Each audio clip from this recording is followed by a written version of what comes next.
All right, this is Rebecca Dover and Stephen Cox, and we are presenting assignment 8 to you tonight. To start off with, we had 9 questions to respond to. Question number 1, discuss the differences between a leader and a manager, citing valid research in the discussion. In other words, what does the research have to say? For me, I said leaders paint a picture as to what could be the possibility and inspire to engage their people and care more about the followers, whereas managers focus on setting, measuring, and achieving goals and controlling situations. Okay. For me, I said a leader demonstrates what is supposed to be done, leading by example, whereas a manager just maintains and oversees and making sure everything is carried out. Okay. For 2, if you spend your life trying to be good at everything, you will never be great at anything. The research and the book Strength Finders by Rath and Conkey was talking a lot about how you would be mediocre if you try to do everything at once, and being well-rounded is a misnomer because it's better to have a few skills that you can pull out of your hat than try to do everything. I absolutely agree because if you're trying to focus on how to do everything, you never really solidify anything. So therefore, what do you really know? That's how I took it. Right. For 3, while he has spent much of his career in a leadership role, the vast majority of the boss's efforts have been focused on trying to mimic traits of the leader that he has known or read about. This is referencing a young person who's talking about how her boss all he cared about was on the bookshelf. Like, he had all these biographies and the optics of what it looked like to be a great boss and the catchphrase of the week from the Mhm. seminar of the month, and he wasn't pursuing his actual talents. Right. Whenever I was reading it, I was like, so who are you as a person? Have you found your niche? Um, what's your leadership style? You're trying so hard to be a completely different individual that you really don't know who you are. And to me, a leader can't be that person. You have to lead how you lead, not how someone else's lead. Totally agree with you. And the company suffers in the end. Hmm. 4, without an awareness of your strength, it's almost impossible for you to lead effectively. I think this goes along with question number 3. The leader didn't know who he was, and so you set yourself up with limitations. If you don't know your strengths, how are you going to expect other people to follow you? Absolutely. Not knowing your strength is actually a weakness. Mm-hmm.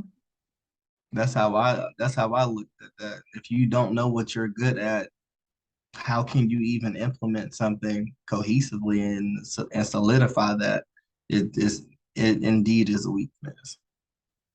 Right. And I think a lot of great leaders, you don't have to be cookie cutter. You don't have to look like Gandhi. You don't have to look like MLK, because they had their own quirks and needs that their people needed at the time. And I think a Hmm. lot of people get into that mindset, like Bob in the last example, wanting to be like others because he didn't know what he needed from himself. Right. All right. 5.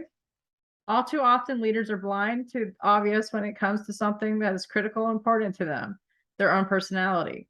Many political and business leaders have self concepts that are miles away from reality.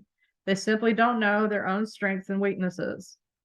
I cited that in Norhouse, as well as the strengths and leaderships on page 11, that leaders need to know their strengths and weaknesses in order to build skills for their personalities. Politicians and business leaders can often have self concepts that are far away from their realities.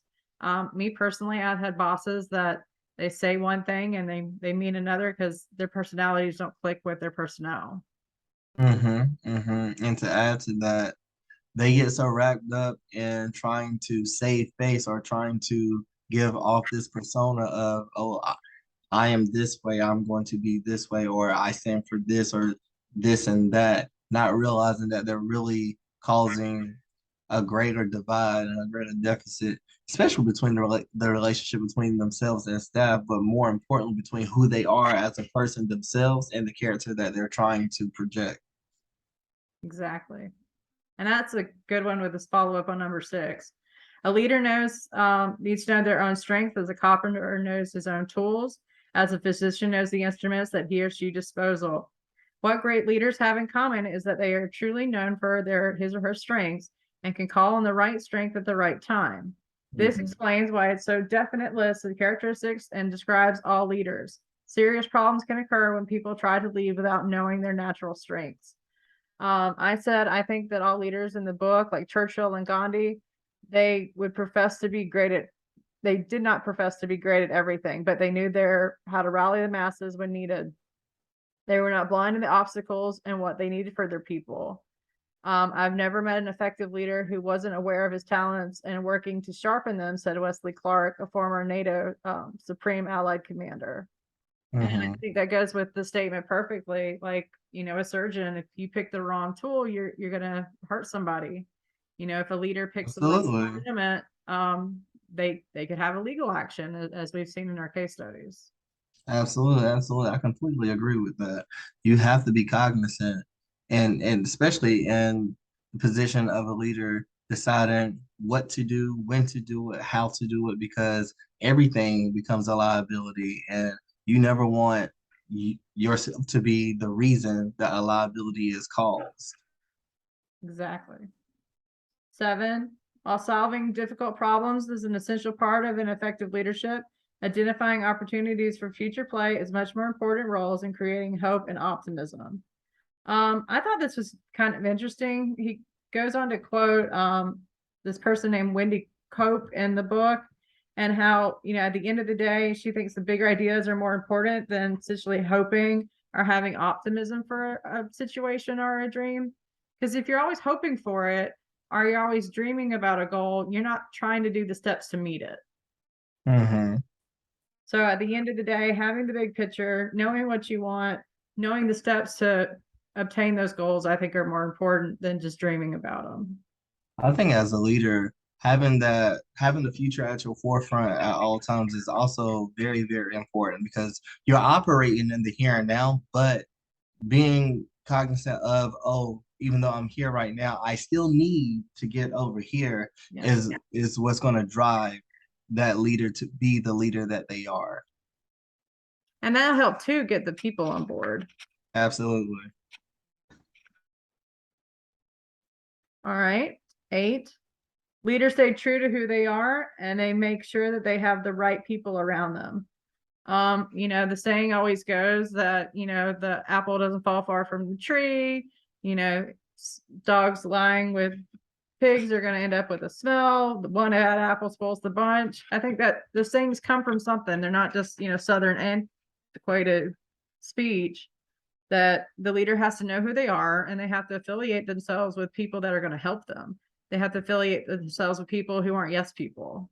Right, right. You have to know who you are as a person before you can choose to lead anybody. If you don't know who you are as a person, you're steady trying to find yourself. You're not going to be able to lead anybody because while you're trying to find yourself, they're trying to find a leader. It's just an inevitable downfall. 9, most effective leaders also get people to follow. Absolutely. Absolutely. I think that goes hand in hand with all these questions. We're not doing anything if we don't have a legacy. We're not doing anything if we're not rallying the team to make what we need better for our students. Right. I mean, if you believe what you're saying, people will also believe what you're saying. If you can show them that you believe what you're saying, you are actually doing something about the issue that they're having, people will come. People will listen. People will follow. People will trust. And then more people will come. We were talking about that tonight at the event that I was at. And we're talking about voting. People vote based off of someone saying, oh, I trust this person. You should vote for them. It's the same way with leaders. Oh, I trust this person. You should listen to them. You should follow them. They know what they're talking about. I've seen this. I've experienced this. It goes hand in hand with they're effective. So let's listen. Let's follow. Yeah. And it also definitely goes with reputations. Like, I live on the border of Georgia. So all the news ads that we hear are actually Georgia politicians. And, if you get the president to do an ad for you, you're more likely to have more people turn out for that particular candidate. And it all goes for, like I said, the reputation and who's following you and who's leading you. Right, right. Finally tonight, we're going to reflect on the survey that we took for the Strength Fighters building activity. I took it and I got restorative, deliberative, consistency, discipline, and context. And I didn't know what all these meant. So I went through the packet and I looked up the different forms. Restorative means that I'm willing to deal with problems. Deliberate, I mean what I say and I'm pretty serious. Consistent, I say what I'm going to say and I mean it and I'm going to stick to it. Discipline, I kind of like rules. If you don't give me a task list, I don't know what to do. And then context, sometimes I live in the past. Okay, okay. And I took mine and I got restorative, individualization, strategic, realtor, and analytical. And for me, all of mine are pretty self-explanatory. Of course, you just explained restorative individualization. I think about the person as an individual. Strategic, I think about different ways to solve different problems specifically and how one outcome affects another outcome. Realtor, I'm looking at things realistically. I'm looking at them logically, concretely. This is what this means. This is how this is, which ties into the analytical piece. Literally, this is what this is. Does this make logical sense? And if so, how do we get here? How do we get out of here? And where do we go next? I think it's all fascinating. It really is. It Where would really is. you say is your weakness? Sometimes I can be too analytical, and that can come off as being kind of aggressive or an asshole. Whereas I'm really just like, but this doesn't make sense. Make this make sense. I think sometimes for me, my biggest piece has always been not wanting to be aggressive. So I tend to be more the opposite, where I've been a doormat Mm. and working on the communication skills of, I'm here, I'm asserting my needs, but it's more of self-advocacy than to put anybody else down or be aggressive. I get that. I get that. I was trying to explain to someone last night, I'm really not trying to be an asshole. I just set boundaries, and when I set boundaries because of how I set them, people think that I'm being an asshole, and I'm really not. But I'm sorry that you feel that way. That's a personal problem. But see, then it comes off as I'm being an asshole, and I'm really like, I'm sorry that you feel that way. I'm not sorry that I set the boundary. Like, what do you do? Right. Oh yeah, Huh? I think it's dumb. That I enjoyed it. Yeah, I loved it. I love that we could see different aspects of our personality and how it affects us. And I've done some other surveys for work, and it's fascinating to see the different types of surveys and how you're going to get different results Mm-hmm. Mm-hmm. and how it all pays into account. Well, thank you. I'm going to hit stop record at this time. All right.